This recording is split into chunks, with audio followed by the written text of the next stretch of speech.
I have my own stupid jokes. What do I have? Can Jarvis Landry turn it around in time for fantasy owners? Is Lamar Jackson a must-start for owners who waited on quarterback this week? And in what order would the rookie receivers go in a dynasty draft now? Plus, the 14th place team owner in the Footballguys Players Championship, John Mayers, joins us to tell you what to do with A.J. Green if he's active, how good Cameron Brate will be without O.J. Howard, and much more. We've got a great show for you. Dave Gerzak is here. I'm Eric Balkman. Stick around. Your high-stakes fantasy football hours.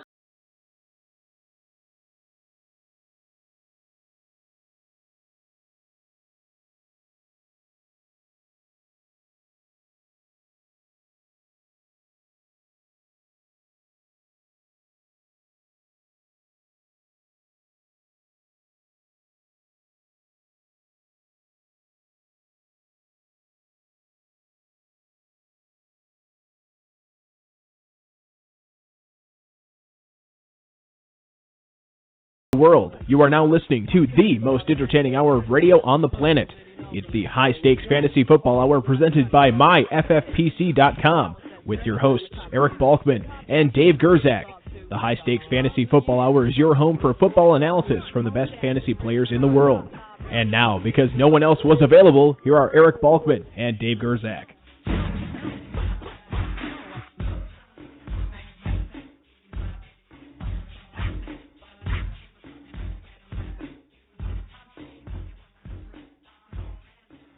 Thanks so much, Rob. Greetings and salutations, all of you Balkaholics and Gerzak fanatics. Welcome to the latest episode of the High Stakes Fantasy Football Hour, presented by MyFFPC.com. I'm your slightly above average host, Eric Balkman, and my co-host is the patron saint of fantasy football, the Dizzle, Dave Gerzak.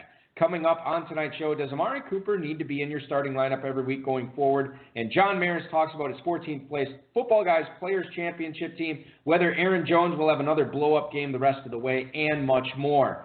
Shout out to the chat room right now. Feel free to post any questions you all might have right inside there. If you want to connect with us on Twitter, you can do so at HSFFOR, at Eric Balkman, at David Gerzak. Facebook.com/HSFFOR is where to reach us there. 347-426-3682. That's 347-GAME-OBA. If you want to hop on the blower, give us a call and pick our brains tonight. If you want to email the show, highstakesfantasyfootball@gmail.com is where to send those. If you have any questions for us, now's the time to send them. We'll try to get to all of the questions, the tweets, everything in the fantasy feedback segment coming up later on in the show. Our producer and mutual friend is Rob. Our audio engineer is, of course, Bryce.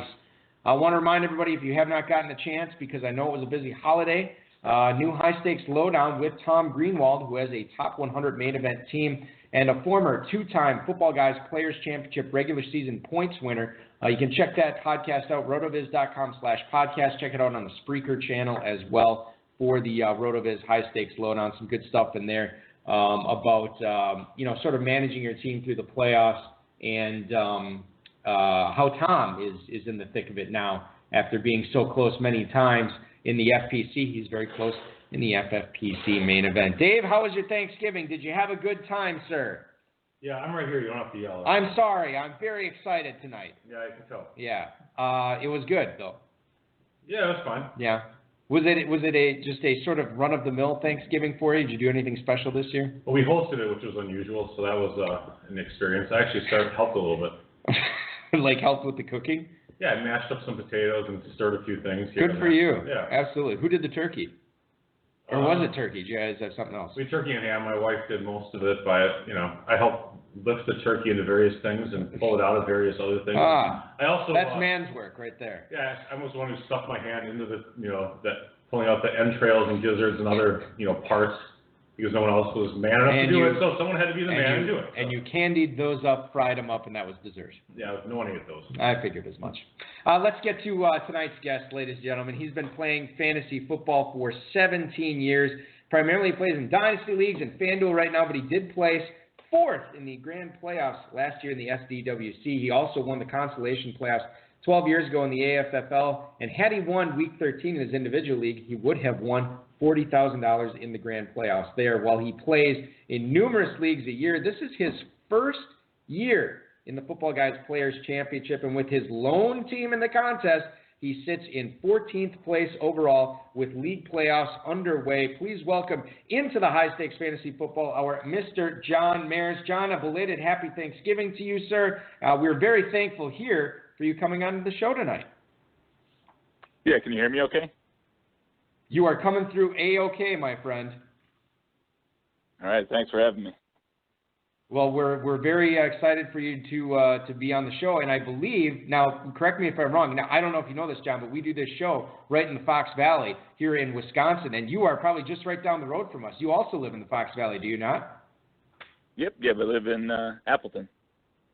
Right in Appleton, Dave. How about that? That's why the connection's so crystal clear tonight. We're literally 1 minute away from each other. He doesn't seem to have the creepy UP accent like we do. No, yeah, I mean... What's the deal? You have a normal voice. Yeah, I don't know what's wrong. Must be from somewhere else. Yeah, well, listen. I actually grew up in... I grew up in Neenah. Oh, there you go. Yeah, that's like 15 minutes south. That's why. That's the cutoff is Menasha, Dave. And like once you get down to Neenah, then your accents say okay. That's the way it always works. Well, that's awesome that we're having a fellow Fox Valleyer on the show tonight. Very excited to talk to you, John. We're going to get into the Football Guys Players Championship where you have a 14th place team overall. But before we get to that, can you tell the listeners what you do for a living? Yeah, I do outside sales.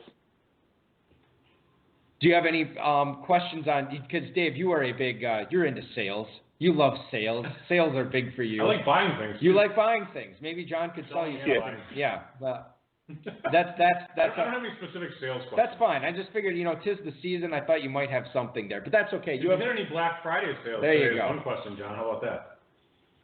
Yeah, no, I didn't get permission from my wife to go to Black Friday, so. I'm sure you didn't want to either. Get permission. No, I didn't want to either. Good for you, man. I remember a couple of years, not to make the story too long, but I remember seeing a Best Buy ad a few years ago, and it was like for a TV, and we were kind of in the market for one. It was like $1,700. I'm like, oh, that's seems like a good deal. I went online and looked on, I don't know, some stupid other website, and I could buy the same TV for about $100 more, around the same price. Right. And people were lining up at 3 o'clock. To save $100. Yeah, you spend 12 hours, and you're making like $6 an hour. Anyway, it's totally ridiculous. Yeah. Anyway, John, I'm glad you didn't line up at 3 a.m. Let's talk football.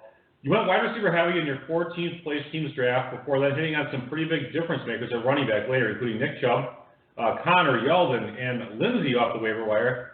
Given that this is your first ever Football Guys draft, is that sort of your strategy going in, or did you kind of more or less luck out with later players? Yeah, I mean, my approach, I do a lot of mock, a bunch of mock drafts leading up, usually trying to plan out my first 3 to 4 picks, and then from there, go best available. So yeah, I did end up going, Melvin Gordon in the first round. Second round went Devontae Adams. Third round, Kenyon Drake. That was a mistake, as he is pretty inconsistent week to week. But yeah, I was fortunate. Later on in the draft, there were a lot of handcuffs that were available that I was pretty surprised about. So really hit on some of the later round picks. One of my big regrets this year, and I haven't really talked about it on the show so much, is that I didn't get James Conner in enough leagues. And I got him in a couple of spots, which have been great. But when you look at the way that the running back situation is unfolding in the offseason, I really think, especially with what Le'Veon Bell did this year, we really need to take a harder look at running backs with potential issues coming into the season and on elite offenses and guys who have obvious handcuffs behind them. And I think all this was staring us in the face. And John, smart guys like you gobbled up James Conner. I wish I would have got him in more spots, and I'll definitely be changing the way I look at that in the offseason. But, for what it's worth, I mean, you also had a couple of guys that I hit on too. With Nick Chubb, I had in a lot of leagues. Well, he hits on a lot of guys. Philip Lindsay. But I'm telling you, this approach of going, especially in this format, this approach of going wide receiver heavy and then hitting on these, especially if you go 0 RB and then hitting on these running backs in the mid rounds. Tevin Coleman is another example. A guy who, by the way, did not play well last night. Still got 1.7 points, and then he scrubbed up a touchdown. Exactly. Yeah, it's garbage. Yeah, but he still got it done for you as a second running back. So I think that's something that, I mean, just on a personal note, just so everybody's aware, I will be doing this next year, just to let everybody know. All right, let's get back to John. One of your receivers on his team, Jarvis Landry, he was awesome in September, even early October. He was doing very, very well, but he's really been hit or miss outside of a big-time Week 7. Since then, what are your expectations on whether he can turn this around over the next 5 weeks and really be a valuable asset to teams in the playoffs, John? Yeah, well, I think for my team, he is my second wide receiver. Yes, I do think he can turn it around. I mean, it's obviously getting more targets, getting more involved with the offense. I think game flow is going to be a big thing. Hopefully they can start throwing the ball much more. But, I think his floor, realistically week to week could be, 5 catches, 70 yards. But he's got, the Bengals twice, coming up. He's got the Panthers, Broncos, Bengals in the playoffs or the fantasy playoffs. So, yeah, I mean, I think he can bounce back. It's just a matter of, game script and getting the necessary looks. That is a nice thing, Dave, about Jarvis Landry is he's going to, even in bad weeks, he's going to get targets. He should get volume. He's, we talk about we don't like accumulators all that much at running back, but at receiver, we'll gobble up that fantasy goodness because those PPR targets are always money for sure. Yeah, I mean, if you don't have the targets, what can you really count on? Yeah, no, I'm totally right. Go ahead, John, you want to say? Yeah, I mean, sometimes with the Browns, I mean, they go with 2 or 3 tight end sets, and they have Njoku and Devolve, and I forgot the other guys. I think Daniel Fells.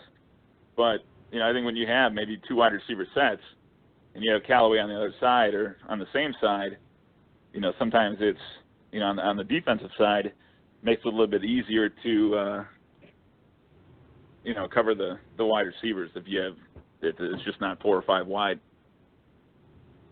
That's true. That's always annoying when you have one wide receiver and all of a sudden they're going 5 wide. Yeah. Like, where the hell is he? Yep, I can't exactly. even find him. Yeah. No, it's frustrating. It was a little bit annoying with Ridley last night. I was trying to find him. And a couple of times, like you were mentioning, Ridley wasn't out there. It would be Sanu and Julio on the 2 receiver sets. I'll tell you what the worst was the Bears game, trying to pick out Allen Robinson between him and Bellamy and Miller. I mean, all those guys, and they all have like single digit, or not single digit, they all have numbers in the teens. Yeah, right. So if you're only seeing one half of their jersey, it's like, well, which guy is it? Plus, Allen Robinson was so terrible, too, with his 2 catches. So it was like, where is he? I have a great Allen Robinson story. I'm not going to share it right now because I want to talk to John more. But remind me before the end of the show because I think everybody else will like it. Please, it's a great story. I'd like to hear that, too. Well, I'll tell you what. I'll share it right now as long as we have John on. We'll run you longer. So I was setting my lineups on Thanksgiving morning, and I was over at my grandmother's house, and I thought it was her spotty Wi-Fi that was causing me all these issues trying to set these lineups. And you were yelling at her? I wasn't yelling at anyone. I was trying to hole up by myself, and I was getting very frustrated because I didn't know if I get all my lineups in time. And finally, I'm kind of realizing, it's like 15 minutes before lineups. Like I got like 7 leagues left. And I'm like hitting refresh, nothing. So I called. It was Kentucky lineups. So I called our friend Commissioner Farrell Elliott, and I explained the situation to him. And he's like, "Well, we had some issues earlier. We're going to get this taken care of for you right now." And then, of course, just then, I'm like, "Oh my goodness, I was literally setting the lineup for oh my goodness, my team name, oh my goodness." Yeah. And so I was like, it's working now. I think I'm all good. And he's like, "All right, thanks. Happy Thanksgiving, buddy." I said, "Hey, same to you." So then with about 3 minutes to go, I'm looking, Tre'Quan Smith is questionable, and on 3 of these teams, my next best option is Allen Robinson. I probably should look at benching Smith just in case he misses tonight because I didn't think there's a huge difference between him and Robinson. So I'm like, all right, so I'll go back in. Of course, I start having problems again. Well, I'm not going to call Farrell with like 3 minutes to go, so I'm just like furiously setting him, and I clicked on my satellite clock when I fixed the last Allen Robinson for Tre'Quan Smith. I am not kidding. 5 seconds before the lineup's locked, I got the last one in, and Tre'Quan Smith. I mean, granted, it was only like a 6-point difference, but Smith was inactive on Thursday night. So I was ready. And if I end up winning one of these semifinals by like 6 points, 5.7. Then yeah, I'll definitely be thrilled. Anyway, that's my story. Maybe it wasn't as great as I thought it was. It certainly won't be. Robinson didn't crush it. Well, he didn't crush it, but I'm just telling you. I'm saying like the difference between like 5.7 or whatever and winning the game, and I'll tell you what, in 2 of those leagues, my opponent has Melvin Gordon in both leagues too. So maybe it could come down to it. I don't know. We'll see what happens. Let's talk about Sony Michel. All right, speaking of running backs, you have great ones, John, on your 14th place team. According to a little birdie, Sony Michel is on your bench playing against the Jets this weekend, laying 10 points in a 51 over/under. You know, the Patriots are going to be kicking the living crap out of the Jets, but you're benching Sony Michel. He doesn't catch a ton of passes necessarily because James White does that. So explain that a little bit. What's your thought process there, and how difficult was it to sit Sony Michel? Yeah, well, that one is still kind of a coin flip for me. I have James Conner. I'm starting him, starting Melvin Gordon, starting Nick Chubb, because Cincinnati has, I think, the worst rush defense in the NFL. But basically, I'm deciding between Phillip Lindsay and Sony Michel right now.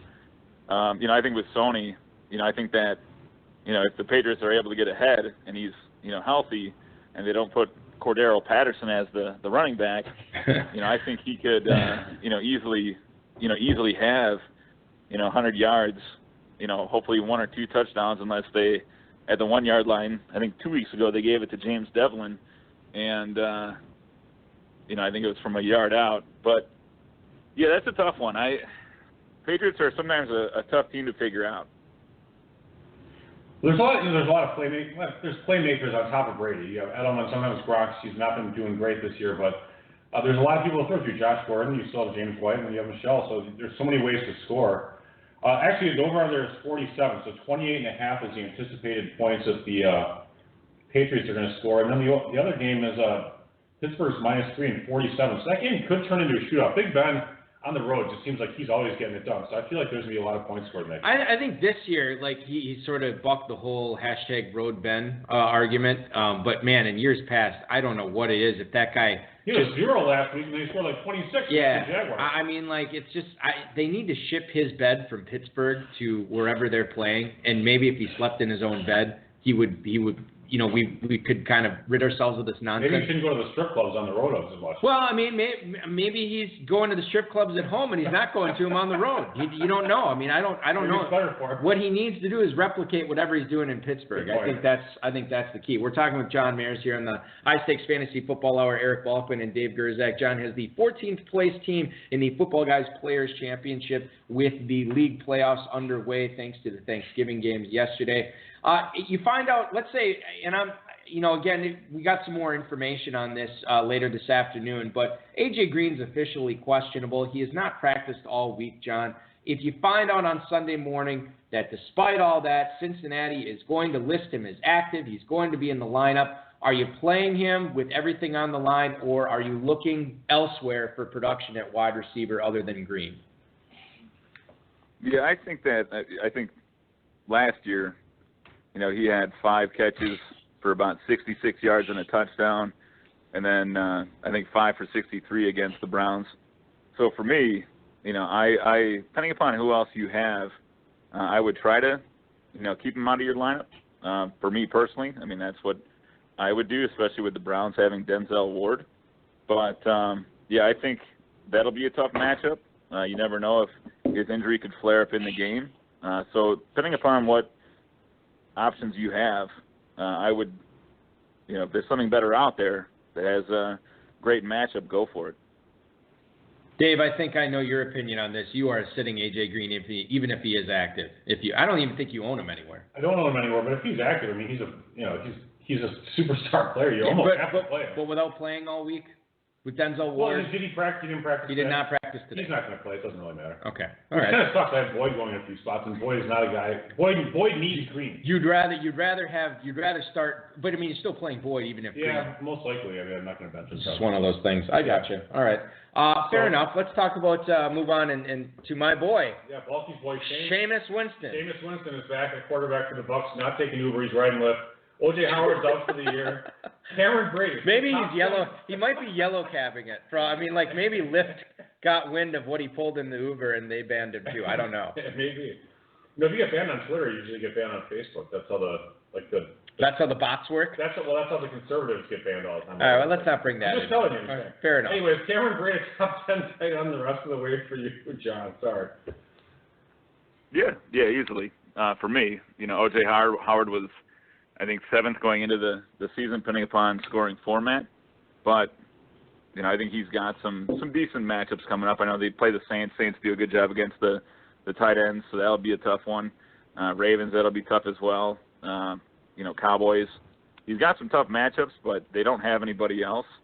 I also think that Jameis felt like last year he kind of leaned on Brate over O.J. Howard at times. So, yeah, I have him as a top 10 moving forward just based on volume alone.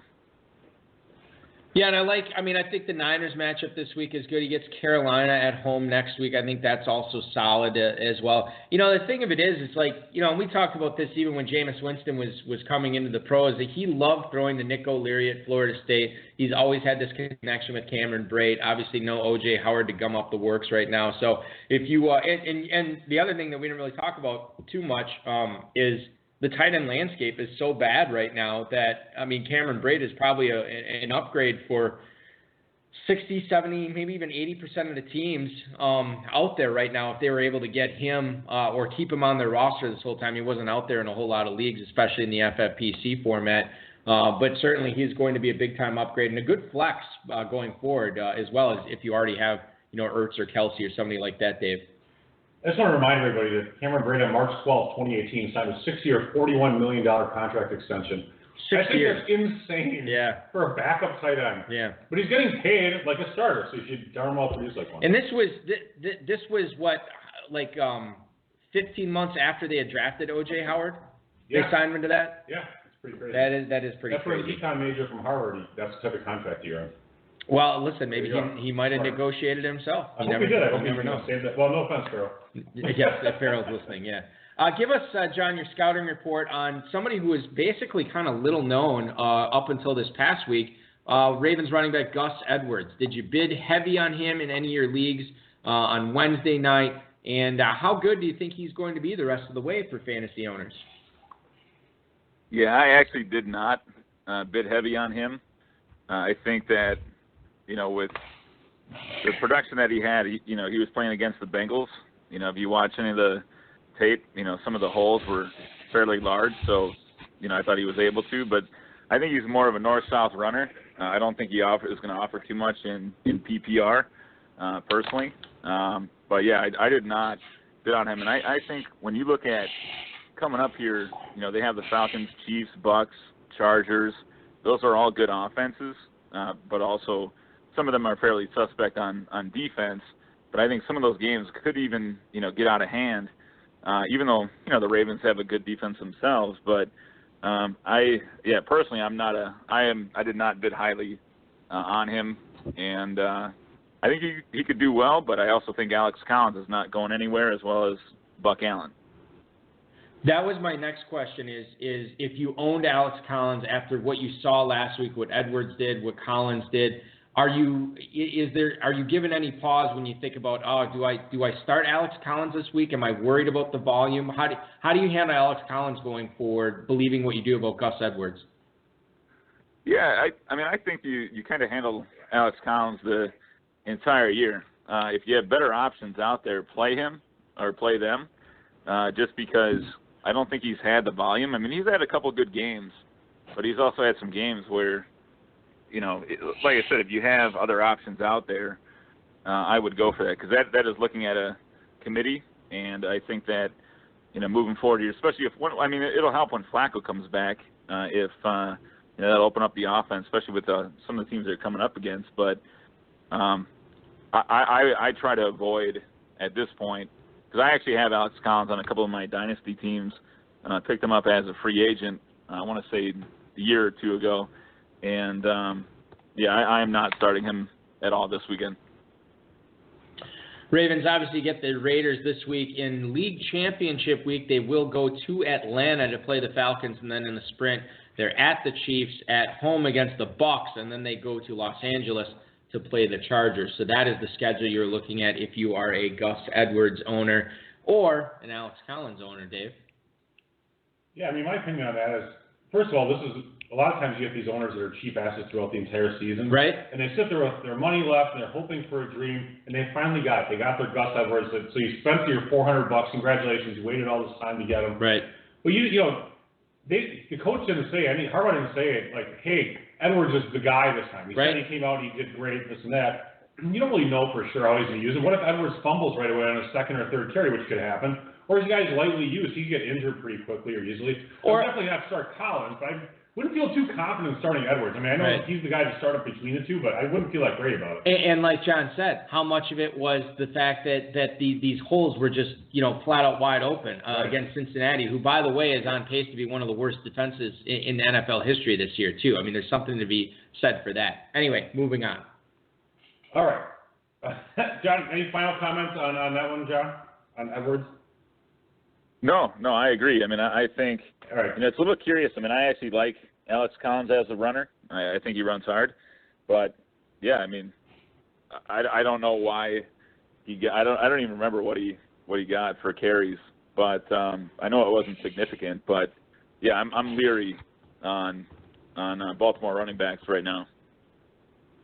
Totally agree, except for Lamar Jackson, who's the best one of the damn team. I was just going to say, I don't know what he got for carries either, but I can tell you the leading guy who got the most carries for Baltimore last week was Lamar Jackson. All right, this is your first season, John, in the Footballguys Players Championship. Did anything surprise you at all or stand out, other than the terrible commissioners that you probably had through your draft? As far as other owners handling the draft and/or blind bidding?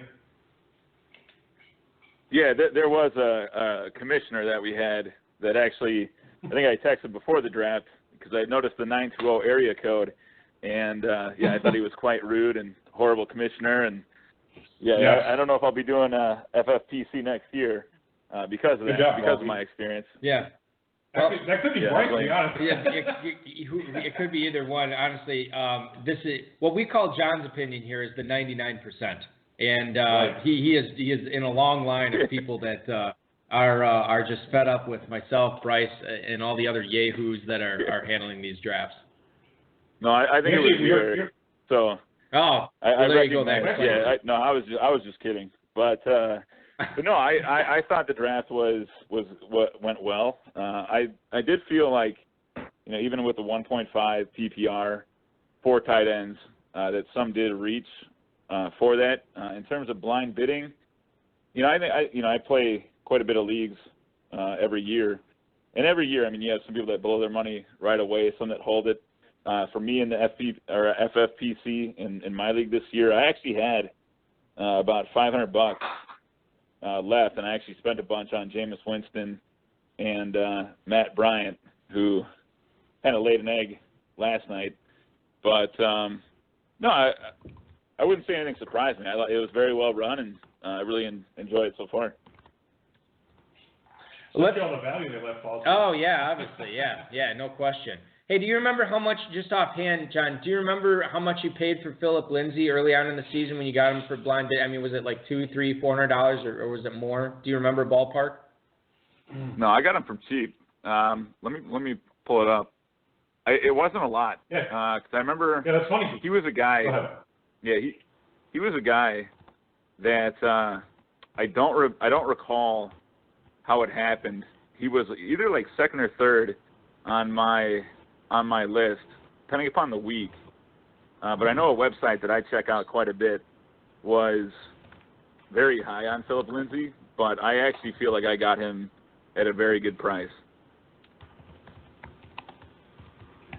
Yeah, I mean, that's the thing about Lindsay. I saw him go for, usually it was in the 200 to 400 range, but he was going cheap. He did end up going cheap in some leagues. It's fluky sometimes. I paid it. This is awful. I shouldn't even be sharing this because let's hear it, Balky. Like into at least 2 leagues, I know I paid more than $450 for him. Yeah, but he's been great. I mean, I don't necessarily regret it, but when I'm talking to a couple of sharks, they're like, "Oh, Balky, yeah, you should have gotten for cheaper." I mean, no, honestly. And John, that is not how you sound, by the way. I was doing an impression of Dave. Thanks. Right now, though, if you had a choice, if you knew what Lindsay produced, at this point, you'd probably bid like $785, $800. Yeah, no, you're right. You're totally right, and I get that. It's just I don't know. I think with Lindsay, he was a guy. He's one of those classic guys that for me, as a running back, looked at and I was like, is this guy really the real deal? You know what I mean? Like, is this, or is this just going to be a flash in the pan? And I was like, I'm going to take the plunge on him. I bid on him, everywhere. I got him in like, probably 3 or 4 spots. 2 spots I paid quite a bit for him. And it's worked out. And you're totally right. I think that's the way to look at it. That obviously, hindsight's 20/20, and he's worth much more than $400 off the waiver wire now. John, I did get a couple of emails from listeners that I want to get to here and get your opinions on them. First one's from Pete in Orlando. He writes, any insight on things changing before the season is over, on Aaron Jones actually getting used for a full game and not completely ignored for a whole game or half? Thanks, John. That is Pete in Orlando. Thank you for the email, Pete. Aaron Jones, I don't know if you have him anywhere, John, but what are your thoughts on him actually putting together a full game? And not necessarily a detriment to him. I think that he's just not being utilized as much as fantasy owners would like to see. Yeah, I like Aaron Jones. I don't think it's him. I think it's just a matter of, the Packers using him. Didn't he have last week like 2 carries in the second half? It was bad. I think he touched the ball 3 times in the second half. Dave, do you remember what it was? No, but let me ask John 2 quick questions. Well, my goodness, First of all, here we John, go. Are you a Packers fan? And second, are you one of the 85% of people that want to fire McCarthy? Go ahead, answer quickly. Yeah, well, over Thanksgiving, that was pretty much the topic. A lot of people stressed out, probably overate because of the Packers' struggles. But no, I actually grew up a Raiders fan. So I'm a big Tecmo Super Bowl fan. Yeah. And somehow Bo Jackson, baby, yeah. Yeah, that was my my thing. But I actually am not a big. I like the Packers. I like college football. That's my favorite sport. But I feel like right now with the NFL, I'm more into players and my teams that I play. And for McCarthy, I know a lot of people want him gone. I think things between him and Rodgers, it's kind of, there's articles out there. I don't know. He's won a Super Bowl, but he has had some, things here recently that, led to people wanting him to be fired. But I also think that some of the drafts leading up to this year, they do have a lot of depth concerns. So, yeah, I'm on the fence with McCarthy. I really like him, and I think he's a good coach. And that's a tough call.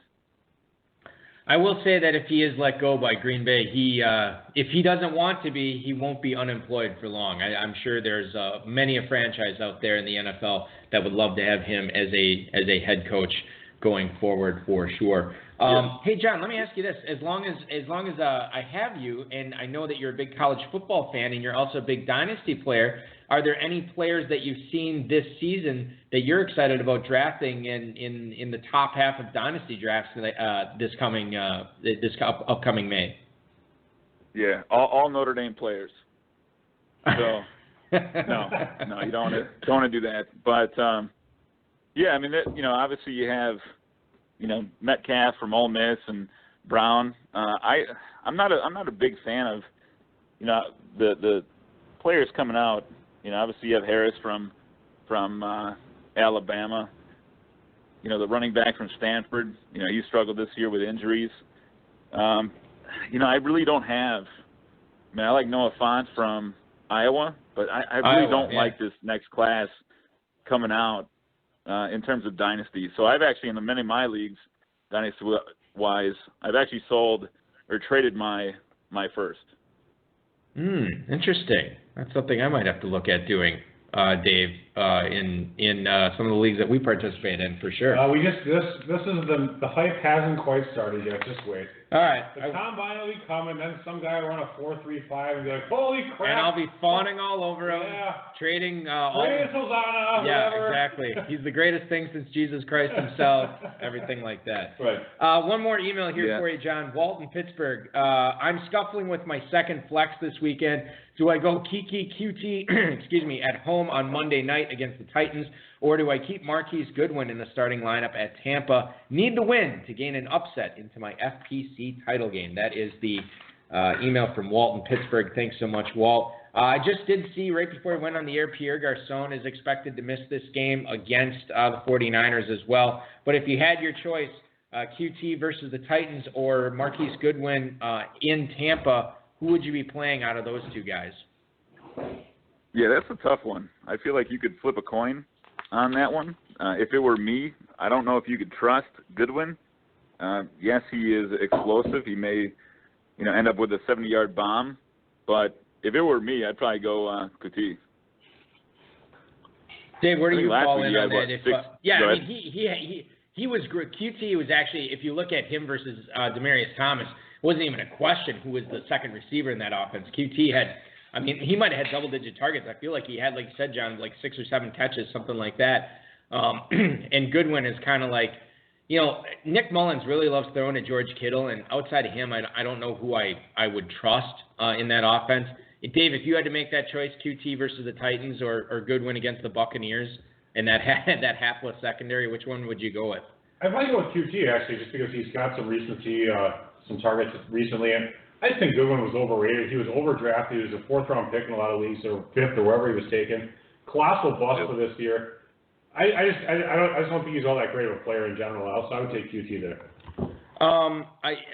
Wasp guy in the chat room right now, he weighs in with his 2 cents. Don't get too QT with starts this week. Well crafted from our resident Ivy League professor there, coming with similar humor as to your favorite local radio star, Eric Balkman. So I totally am with you on that, Kern, for sure. Dave, John's been very gracious with his time. Can we ask him one more question? Yeah, final question. Give us a guy that a lot of high-stakes players will be starting this week that should probably not be in their lineups, and also a sleeper that, they might be having on the bench, but he really should be started. Yeah, I actually struggled with this, but, A.J. Green was one of the guys that I thought you probably want to stay on your bench.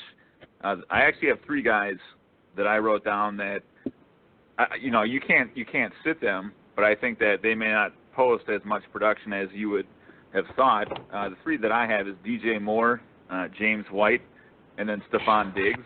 I think if Jair Alexander is matched up with Diggs, that could pose a problem. But I know DJ had a big week last week. I think he could regress there. I hope he doesn't because I'm starting him. James White, he is based on how the game flows. They may not use him as much. So those are the 3 that I kind of struggled with. But I don't think you could bench them. Makes sense. And what about a guy that everyone else thinks is junk, but you like? Yeah, I would say for this week with Tannehill coming back, Kenny Stills. Kenny Stills, Balky. Yeah, can't trust Devontae Parker, that's for darn sure. Well, and everybody's questionable in that Miami receiving core right now. Parker's questionable, Amendola's questionable, and Stills coming back with Tannehill. That's an interesting play. That's a good sleeper play, especially if you're struggling this week with maybe you're missing Hill or Watkins or Conley or Kupp or Woods or the other guy, Cooks. Everybody is on bye this week with the Chiefs and Rams. You could certainly do worse, and we could have certainly done nothing but worse tonight. From a fantastic interview with John Mayers, the 14th place team in the Football Guys Players Championship. John, appreciate you coming on the show tonight, and it's the portion of the show where Dave always makes fun of me saying, Balky's going to say he's really secretly rooting for you to win the whole thing. But he says that to everybody. But I really mean it tonight. I would love to see the Football Guys title go to somebody right here in Appleton, Wisconsin, bring some notoriety to Northeast Wisconsin. And by the way, we'd only have to put 1 stamp on the check because it's not going very far. We'll walk it over to your house. We'll walk it over. There you go. Absolutely. We'll do it that way. John, thanks so much. I hope you had a happy Thanksgiving. Happy holidays to you, my friend. And good luck week 12 and the rest of the way as well. All right. Thank you both.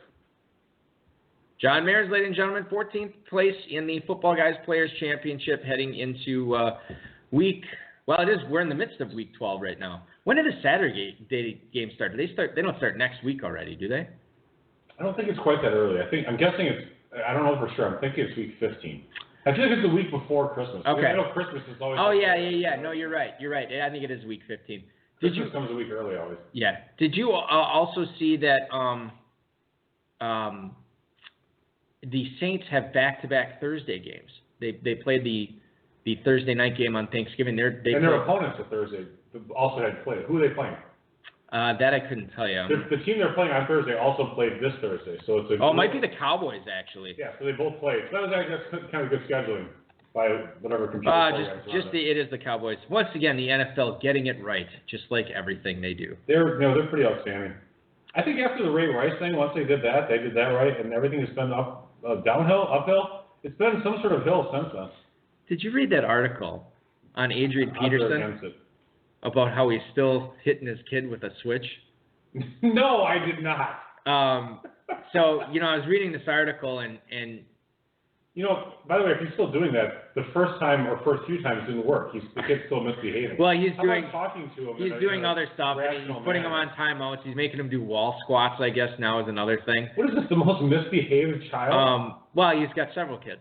But no kidding. Yeah. I heard he had a lot. He does. But, I was reading this article. I can't remember if it was on Bleacher Report or something, but he was talking about how the whole process of how he got in trouble for this. And I honestly, as I'm reading his quotes in this, I honestly believe that he didn't think he was doing anything wrong or that bad. I'm sure he didn't. I mean, that's how he was raised. Right. And so then when he saw this backlash and he saw, he's talking to people about this, his quote in the article was, "I will never use a switch again." And he didn't say, "I'm not going to discipline my kid physically." He said, "I will never use a switch again." Okay, whatever. Well, then at the very end of the article, it goes on. And there's another quote from him, like, "Yeah, that's true that I don't use a switch 9 times out of 10. And I'm that's pretty funny. Come on, dude. Like, oh, man. Yeah, good for him. Stick to your guns. Yeah, well, he's sticking with the switch, as it were. Want to thank Football Guys, Roto Pass, and Rob for tonight's rundown. David Njoku, Dave, is questionable for this weekend against the Bengals, according to Nate Ulrich on Twitter. Njoku, the last few weeks, it's been the same thing for him, where he gets a limited practice on Friday. He's listed as questionable, but then he is active for the game on Sunday. Sounds like he's going to play, Dave. But the question for me is he still a guy that you'd want to trust? I mean, 10% target share since the offensive coordinator switch from Todd Haley to Freddie Kitchens. I mean, I'd rather play Cameron Braid over him at this point for sure. There might be some other guys out there that I like better than Njoku this week. Yeah, me too, actually. I'm just hoping I don't have, I just hope I don't have Njoku as like the only guy in some dynasty. I don't have anybody else. The waivers are over, and then all of a sudden he's inactive. It happened with Gronk once or twice this year. It's really annoying to give a 0. No question, Jack Doyle over him. No question, Rob Gronkowski over him. Well, maybe a little bit of question there. We got some more Gronk stuff we're going to get to later on in the show. But Jared Cook, would you play Jared Cook over David Njoku? I think I would, even against Baltimore, across country. Yeah, Cook, I guess. It's the stupid Raiders. Yeah. I know we're kind of doing a weird would you rather here, but if you had the opportunity, would you play Vance McDonald at the Broncos, or would you play David Njoku? McDonald's getting fairly consistent targets. Plus, he's got big guns, so I would go with McDonald. I'm leaning towards Njoku. That's sort of the cutoff for me. What about Eric Ebron and his 3 routes run per game? Well, if Njoku's active, I'm starting Njoku over Okay. Ebron. Ebron is not to be trusted. Yeah, smoke and mirrors. Yeah, pretty much. It's only gonna. He's like. It's really annoying. I mean, the guy's awesome. Yeah. When he gets thrown to, they put him in there like 15, 20 snaps a game. It's like. Somebody treat this guy properly, and he'll get 215 fantasy points every year. He plays on that team in Indianapolis with Frank Reich, where he loves to use that double tight end set. So I think that's it's a curse and a benefit right now for Ebron. Right now, it's more of a curse. Jeff Zrebick on Twitter stated that Ravens coach John Harbaugh confirmed Lamar Jackson will indeed be the starter against the Raiders this week. Joe Flacco is going to need at least one more week to get back from that hip injury he sustained. He did not throw the football much last week, did Lamar Jackson, but 26 carries for 119 yards against the Bengals. He gets another great matchup this week, Dave. You got to love Lamar Jackson going up against the Raiders this week. I think he's not a must start, but for anybody who waited on quarterback, or if you've been streaming quarterbacks, he makes a lot of sense, dude, as a starter. He does, actually, and he's got a super high floor. Plus, if you're watching the game, if you have Sunday ticket, it'd be fun to watch. I would enjoy it. Yeah. Well, I saw him terrorize Florida State a couple of years. That was enough for me. I'll pitch this to you, Dave. Would you play Lamar Jackson or Big Ben at Denver? Big Ben. Because I have that decision in 2 leagues to make this week, and I have Roethlisberger in there right now, but I've been contemplating Lamar Jackson. I mean, a person with, you have to just take a couple steps back. You look too closely at it, and it's like, okay, a person with one career start who could have, he could be god awful this week. We don't know. I mean, we don't know how good he is. Big Ben, a possible Hall of Fame quarterback with Super Bowl victories. I mean, Big Ben is a phenomenal quarterback for fantasy. He really, truly is. On the road in the Mile High City. He's awesome. Yeah, I mean, Lamar Jackson going against last week. Big Ben had zero fantasy. I've said this before. 0 fantasy points at the half. He was terrible. Right. And he's throwing to Antonio Brown. He's got Connor. He's got Juju Smith-Schuster, Vance McDonald. He's got the white dude Switzer's in there running around catching passes. I mean, he's got a ton of targets, and he's a great quarterback. Hall of Fame quarterback. I'm gonna have the court reporter read something back to you that you just stated, and it said Big Ben is a phenomenal, fantastic fantasy quarterback. Yeah. He is a Hall of Fame quarterback, and he had 0 points at the half last week. The thing is, that's what's so funny is because you were swearing at him up and down. It's like 0 points at the half, and he scored 27. Who can score 27 fantasy points in a half at quarterback? Big Ben can. Who throws for Lamar Jackson? Every once in a while, who throws for 450 yards and 470? Only seriously, even when you look at Andrew Luck and all the other guys like Brady doesn't throw for 470 yards in shootout. Big Ben does. Yeah. No, it's a good point. You've sold me. I'm keeping Roethlisberger in there. Keeping it on the Ravens tip, Alex Collins came back to practice today. He had a foot injury, and I don't know if it was maintenance or what have you, but he's good to go against Oakland. He also drained the gas out of the car of Gus Edwards, so he's hoping he doesn't make it to the stadium. Yeah, well, Gus Edwards is a north-south runner, so as long as he doesn't have to turn, he'll get to the stadium just fine. There you go, Monkey. Listen, what do you think about, I don't know if you said this on the air, I was reading this in the chat, but if you had the decision between Edwards and Collins this week, who would you be playing? Edwards, no question, after last week's performance? Yeah, I mean, it's kind of a hot hand theory, and it doesn't seem like Collins is catching much love. Coach likes Edwards, so. Okay. A person who we've never heard of or talked about until last week. Did you get him in any leagues this week? I think one. I got. It inadvertently, by the way. Oh, really? Well, most of my leagues I don't need money less. I just toss out bids, pell-mell, wherever I can figure, get something, and got him in one. I have 2 Gus Edwards stories here. Everyone cares. It happened on the Wild West waiver wire on Wednesday night. I did not get Gus Edwards in any league, Dave. Not one. I bid on him in every single one. Now, like you, I did not have a lot of money left. I would have got him in one league because I bid $38 on him, and he went for 10. And I said, well, what in the hell? And it said it would have exceeded my bidding cap.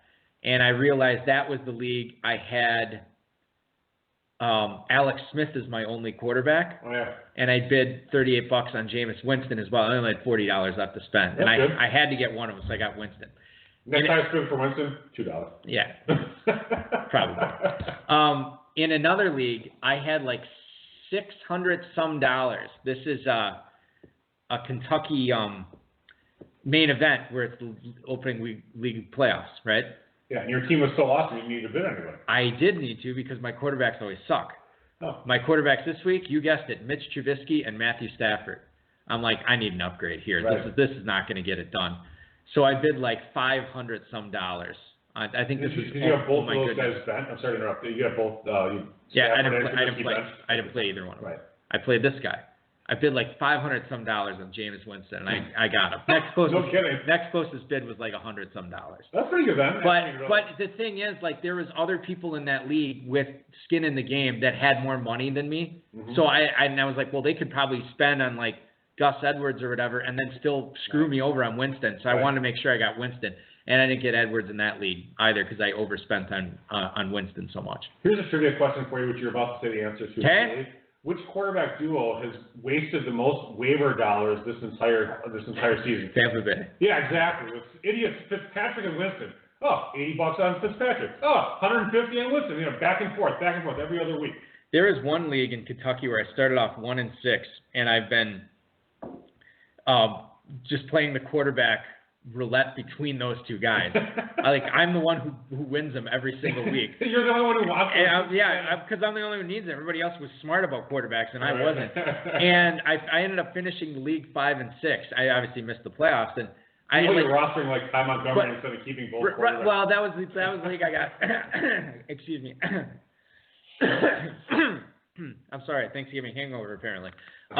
That was the league I took Le'Veon Bell early, and I didn't get Connor. Connor went, he was going typically at that point, because this is 3 weeks before the season started. Mm-hmm. Typically, he was going in round 15, round 16. I was going to take him in round 12, and he went in round 10. Yeah. So I was kind of ticked off about that, and that just kind of screwed my team over. Yep. But in that league, I feel like if I wasn't blowing all my money on Tampa quarterbacks every other week, I might have been able to get somebody worth their salt right. and made a decent run in that league. And instead, I start off 1 and 6, and I can never recover. No, that's too bad. Nobody cares. Let's move on to Carolina. Devin Funchess is doubtful for Week 12 against Seattle, according to Bill Voth on Twitter. Funchess did not practice this week with a back issue, so as you would say, Dave, he is out on Sunday. Ron Rivera said that he felt, quote, pretty confident Torrey Smith would be back in the lineup. This is all good news for DJ Moore, maybe some good news for Curtis Samuel as well. What do you think about DJ Moore here as a potential start in the league playoffs? I like DJ Moore. I think he's going to have a solid game. I think he's a super talented player, as we all know. I think he's going to have a great game. And was that sort of your opinion before you knew Funchess was going to miss? Is it improved at all now that you know that? Yeah, it does improve. It opens up some targets. Funchess had 5 targets and 4 drops last week. It was pretty awful watching him play football. Maybe he's one of those guys who has this phantom injury because it's like he's been playing so poorly. It's like, hey, why don't you sit this one out? So I think Moore's going to have a pretty good game. Oddly enough, my buddy Leroy was over for Thanksgiving, and I helped him. We were talking lineup decisions for he and Kurt's team, and he started Ridley over DJ Moore through also he was in the group chat or whatever, and that worked out really well. So as much as I like Moore, Ridley worked out great for Leroy. So totally good call on that. RotoPass, thanks to them for this stat, but over the past 4 games, both Funchess and Moore have each had 21 targets, so that should mean a bigger target share for DJ Moore coming into this Seattle game. Again, not the greatest matchup in the world, but certainly not it's a home game though, so it's not the worst. It's fine. Mari Cooper, holy cats, 8 catches, 180 yards, and 2 touchdowns. No, that was not his season stat line from last year. That's what he did against Washington yesterday. Mari Cooper got a ton of targets ever since Oakland got the first-round pick in exchange for him from Dallas. I'm just curious, Dave, is this because we've seen this song and dance before at the Mari Cooper where he has the big blow-up game and then he proceeds to disappear for a month. Your thoughts on Amari Cooper the rest of the way after this game? Well, if you watch his 2 touchdowns, they were nice plays by him. I will grant you that. Also, 2 or 3 defensive players just kind of fell over during they ceased to make efforts at tackling him or whatever happened. They were both long touchdowns, but they weren't. It wasn't like a Tyreek Hill touchdown where all of a sudden he's 5 yards open downfield. It was he was caught and just. I don't know, they just fell over or whatever, and granted, he did break the tackle. 2 CBs fall down. Yeah, kind of back in the day with Steve Smith and Carolina against the Bears in the Super Bowl, but, I don't think he's going to, that's a killer game. He's not going to crush it for 38 points going forward, but he's going to consistently get himself 7 to 10 targets a game. Yeah, it is nice to see the targets that he's getting in Dallas now. It also helps when you have a owner like Jerry Jones give up something as valuable as a first-round pick. You know that, I was saying this, I can't remember what show I said this on, but behind the scenes that he is secretly telling the wide receivers coach, Scott Linehan and Jason Garrett, everybody down there is like, oh, we have got to get the ball into Amari's hands more. Yep. Sure. And that is going on. There's no one else to throw it to either. Michael Gallup? Like I said. And then Terrence Williams? The perpetual tease at tight end, and every Rico gathers, they should just cut Jeff him. Swaim? You got a problem with Jeff Swaim? He's out this week. By the way, I picked up in a few leagues, and I see this big O next to his name. Oh, I didn't realize he was out. Yeah, at least that cost only $1. Yeah. And then in Kentucky, I can't cut him because, he played. Or didn't play. Yeah, right, exactly. That is frustrating. Anyway. Let's move on to fantasy feedback here, Dave, and get to some emails from the listeners. First one's from Andy in Rudy, South Carolina. Dear Jim and Bernie, oh, you know what? This is great because I think Kern asked this same question in the chat room earlier. Am I overthinking this? It seems obvious that I should go with Russell Wilson this week, but Baker Mayfield keeps looking better to me as the week goes on. What do y'all think? Love your podcast, and the RotoViz show with Balky is great too. Oh, thank you so much, Andy. Very, very polite of you to say. Very cordial. And thank you for the email. Russell Wilson, Baker Mayfield. Russell Wilson is going to Carolina, Dave, and Baker Mayfield is taking on the Bengals this week on the road in the Emerald City. And you have to start Russell Wilson. He's like an awesome player. He is like an awesome player, Mayfield is a rookie quarterback. It's not even like a question. I think it's somewhat of a question. All right, I got 5 on LA, 4 fantasy points. 4? Sure, 4. That's all that a question is? LA is 5. I wasn't going to bet on this, but in the spirit of betting. All right. Footballguys, by the way, has the difference between the two of 0.4 points. Oh, well, then I got to make this bet. I got plus 5 on... What? I'll be stupid. I'll bet 5 on Russell Wilson minus 5 fantasy points. I got 5 on Baker Mayfield in Week 12 plus 5 fantasy points. So Mayfield plus 5. By the way, if you noticed, the board got updated last week. I was just trying to give you one there. Okay, well, whatever. Thank you. I appreciate that. On hsffhour.com. Against Atlanta's god-awful pass defense last week, Mayfield crushed it. He did have 3 touchdowns, but he threw for a whopping 20 attempts. Yeah. 17 of 20. Yeah. They let him throw it 20 times, Balky. Yeah. Anyway, go ahead. But how many times did they let him run it? 6 for 20 yards. And that's the difference. Between Russell Wilson. I don't know, man. Luke in Fayetteville, North Carolina. What's up, Dizzle and Bizzle? What's your read on Doug Baldwin? If you think he's good enough for a full target share, then I'll bench Lockett. Otherwise, I'm considering Cortland Sutton and Deshaun Jackson. I believe that Doug Baldwin is going to not play this week, although Pete Carroll says he's a game-time decision. He did not practice at all this week. So he's probably out. Tyler Lockett becomes the de facto number 1. Do you like Dave? Cortland Sutton is taking on the how do I always Pittsburgh. Okay, Pittsburgh. Yes, thank you. At home. So he's got Pittsburgh at home. Deshaun Jackson is taking on the Niners at home, and then of course Tyler Lockett goes to Carolina. Would you play either Sutton or Jackson over Lockett, knowing that Lockett is probably going to be the number 1 target in that offense? I kind of like Deshaun Jackson this week, actually. And what's his name? Sutton. Huh? Sutton. You said Deshaun Jackson. Well, Sutton. His other options are Sutton and Jackson. Yeah, I like Jackson. I think the best, honestly. Out of Sutton, Jackson, and Lockett. Yeah. Mike Evans is paired up against not a shutdown corner, but a quality corner. Richard Sherman, right? They're playing the Niners, so I'm sure it'd be Richard Sherman. Richard Sherman. Yeah. So the Roto World update was that Jackson has a chance for a big Week 12. He's consistently getting 7 to 8 targets a week. So I feel right about DJs. Yeah. Okay. Well, I can't trust Sutton quite yet. I'm sorry. That's fine. I was actually leaning towards Lockett out of the 3. I still like him best, but it is razor thin. That's fine. It makes sense. And I don't feel confident like any of those guys could clearly blow up. So.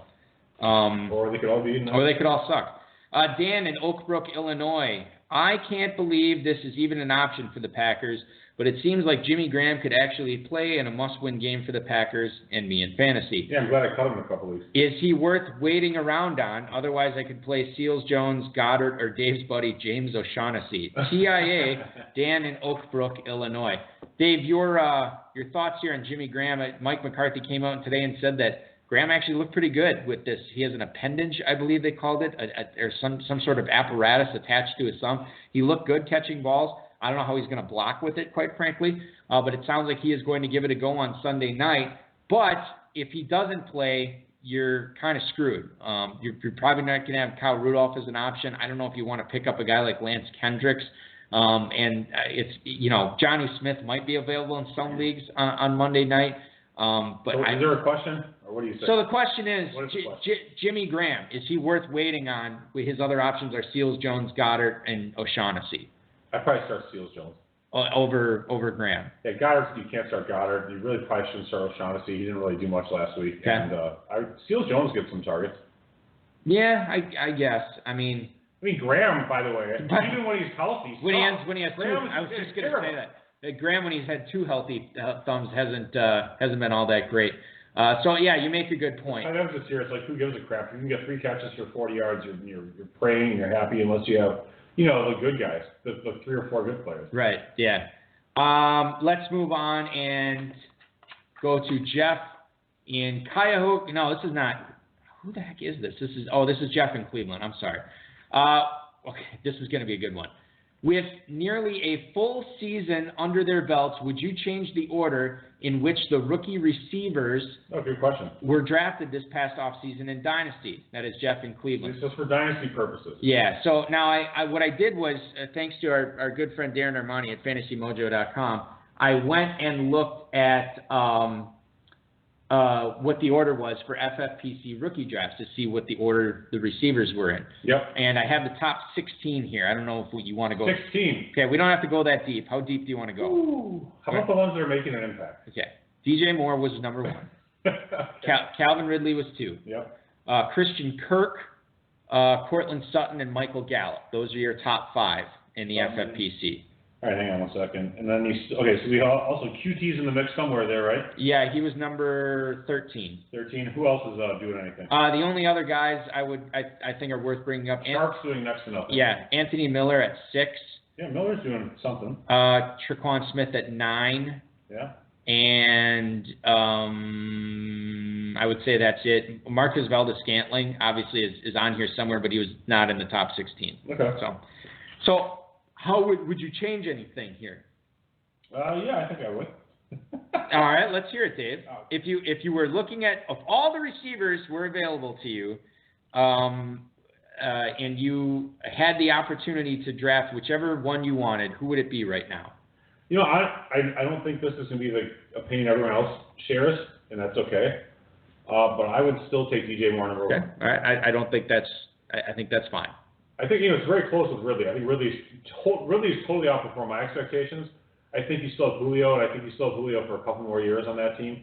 And I think that DJ Moore is going to establish himself as the alpha top dog in Carolina as soon as this week and for sure next year. And one of the other things to consider is age here. Remember, DJ Moore just turned 19 years old, and Calvin Ridley will be. He's not 19. Yeah, he is, and he's not. Yeah, he is. Calvin Ridley will turn 34 in January. Your jokes are terrible. I think, Ed, listen, they're not jokes when they're facts, my friend. So that is the frustrating thing to see. So clearly, Dave. He's only 21, DJ Moore. Yeah. Clearly, Dave, you are of the opinion that Calvin Ridley would be number 2 for you. Yeah, Ridley's been fantastic. Okay. All right. So of the next guys, is there anybody that stands out? Is it Cortland Sutton? Does he move ahead of Christian Kirk? Yeah, I would have Sutton there. I mean, they cleared room for him by getting rid of Demaryius Thomas. So I think Sutton's the guy I would have to put there. Would you take Anthony Miller ahead of Kirk and or Gallup? Yeah, I was thinking about that, and then Tre'Quan Smith is in. Yeah, that's the other guy I was going to ask you about. I would actually probably have Tre'Quan Smith 4 and Miller 5 right now. So you would go Moore, Ridley, Sutton, Smith, number 4, and then Miller, and then Anthony Miller 5. Okay. But MVS and QT and Kirk are all interesting. Right. It's just kind of a big mix in the middle. Then it kind of gets mixed up. Where does QT fit in? Is he number 6 for you? Number 7? Because he's the only other guy. And then Marcus Valdes-Scantling's got to be 8 or 9, I would imagine. I might actually have Scantling as 7. I think I might put Kirk 6, to be honest. I might put Scantling 7. Because he's got the prototypical size versus QT's still a slot player, so I just don't know. So I think through this exercise, there's a little bit of jostling. I don't know what is with my freaking voice tonight. Well, you're on the radio. Hang on, sorry. Yeah, that didn't help matters. So through this exercise, the big mover was Tre'Quan Smith. There's a little bit of jostling here, but Smith was the big mover. Yeah, I think so. But I think if you took Moore or Ridley, you should be pretty happy. If you took Kirk, you're not mad or anything like that. But because the quarterback play hasn't been good, but you look 3 years into the future, and Cam Newton's gonna be around, Matt Ryan will probably still be around, but then Josh Rosen might be a star for all we know. Could be, and I still like Sutton too. I know Tre'Quan Smith, who's gonna be the quarterback there? It won't be Drew Brees for you. Yeah, it'll be Taysom Hill probably running the triple option down in New Orleans. Buckle up for that. He'll Hill, Kamara, and Ingram all in the same back. Actually, Ingram won't be there anymore. But let's get to one final email here before we sign off tonight, before my voice goes to complete shit. Cole in San Francisco. Hi, Balky and Dave. He may be back this week, but with Tom Brady banged up in his previous performances this year, I have serious misgivings about starting Gronk in my FPC playoffs. My other 3 options this week are Cook, Rudolph, and Brate. What would you do? That's Cole in San Francisco. I think Cole has a couple of flexes here that are worth talking about in a tight end premium format. He obviously loaded up on tight ends. I don't know if he drafted Brate or if he got him off the waiver or what have you. But if you have Gronk, Cook, Rudolph, and Brate, how are you ranking those guys this week, Dave, in order that you would start them? Is Gronk still 1 for you? Yeah, I think I have to roll Gronk out there if he's starting. Okay. You know, Tom Brady did not practice today. No, I didn't know that. Yeah, you got a DNP at practice, and Gronk was limited. Belichick got to play his game. Now, for what it's worth, they are at the Jets this week, and Belichick has a bit of a history with that franchise. So maybe that's exactly what he's doing. Yeah, I think Gronk and Brady will be out there. I think he'll be all right. Okay. So then it was Cook, who else? Cook, Brate, and Kyle Rudolph. Rudolph, I'm going to put a distant 4th. He's so irritating. He barely gets targeted. He had 2 catches for 13 yards. Rudolph is a hot mess. He's garbage. Forget it. 4th. Then I would actually, I'd look at Brate because I think the team is going to score more points. And Cook, while he's arguably pretty talented, and he's had some good games early in the season, he hasn't been all that hot lately. So I'd go Brate, then Cook, then Rudolph. That's my opinion. Also, we have to discuss Melvin Gordon before we sign off. Yeah, that's fine. Brate, to me, and Gronk, I think if you own them in the FFPC, I think you got to find a spot for both of them in your lineup. And if you have Cook, I would strongly consider him as well. I'm with you on Rudolph. Melvin Gordon. I just read about his practice today, or lack thereof, as it were. He's in practice today? I'm checking it right now because I totally forgot what it was. Melvin Gordon, I'm going to Roto World right now here. Our good friends at Roto World, Dave. Melvin Gordon, game time decision, and he was limited in practice Thursday, limited in Friday. Now, it sounds like, if I was a betting man, I would say he plays. I am not always a successful betting man, bear that in mind, but I think he's out there. It would really help me if he is not out there because I'm playing against him in 2 Kentucky semifinals where the owner has him going. The Chargers, Dave, this week are surprisingly playing a home game at 1 o'clock, which is really good for you. Kind of weird, yeah. It's good for any Melvin Gordon owners out there. They are hosting the Cardinals. They may not necessarily, quote unquote, need Gordon to beat Arizona this week, but a win would certainly help them in trying to get a bye in week 1 of the playoffs in the AFC. My guess is that he goes, but obviously, you're going to have to wait this one out until 11:30 Eastern on Sunday morning to find out if he's out there. If he's active, you're playing him. I don't think that's a question. Yeah, to me, I can't. It's hard to really. They're a big favorite, like 13-point favorites. So I think that might influence it, but I think he does play. I think he does too. Reason. He may not though. Well, What would be perfect in my perfect world is if Gordon is out there and they get up like 14 or 17-0 right away on behind a Gates touchdown and like a Keenan Allen touchdown or something like that, and Gordon never really gets into it. Which I think this is a bulky dream scenario here. I think he's going to be heavily involved in the offense if he plays. But if he's active, you're playing him, and we'll see what happens. I don't have any other insight into it other than that, but he is going to be going at 1 o'clock, so that helps those Melvin Gordon owners out for sure. Thank you for listening, everybody. This is going to do it for our special Thanksgiving episode of the High Stakes Fantasy Football Hour. I want to thank John Mayers, Dave Gerzak, the FFPC, Rob Bryce, and, of course, each and every one of you. And a special happy birthday to the real Leroy. I don't think we mentioned that until the end of the show. Yeah. Happy birthday, Leroy. Good luck to you in your leagues this week. Congrats on the Ridley start last night. You've got to be feeling good after that. Happy birthday, buddy. We love you. We'll be back next week at 10/9 Central, ladies and gentlemen, with another guest. It'll be League Championship weekend in the main event in the Football Guys Players Championship. Good luck in Week 12 getting there.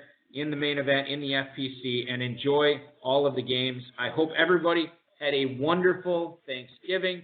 We're very thankful that you continue to listen to this show, download, stream, hang out in the chat room. Thanks so much, guys. We really appreciate it. And I don't say that enough. So thank you so much. And, of course, as always, your weekend officially starts now. This has been another episode of the High Stakes Fantasy Football Hour presented by MyFFPC.com that was broadcast live and heard around the world. Eric and Dave will be back next week with more analysis, interviews, and advice from a guest much smarter than they are. Thanks for listening, and we'll talk with you again next week.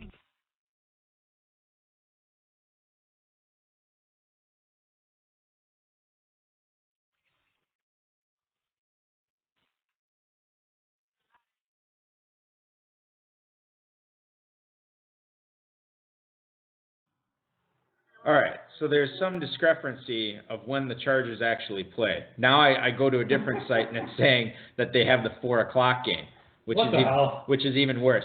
So according to Google, according to Google, they play at 4:05, which I thought that was weird because the schedule I was looking at only had 2 late games. And I was like, why would they only have 2 late games? That actually makes more sense. So now you will have a decision to make. But Dave, like you always say, pay attention to those early morning reports because you can usually read something in between the lines and find out, get a good handle if he's playing or not. True. All right, well, good luck on Melvin Gordon, except for the 2 guys I'm playing in Kentucky. Looking at you, Craig Campbell. Thanks for listening. Talk to you next week, everybody.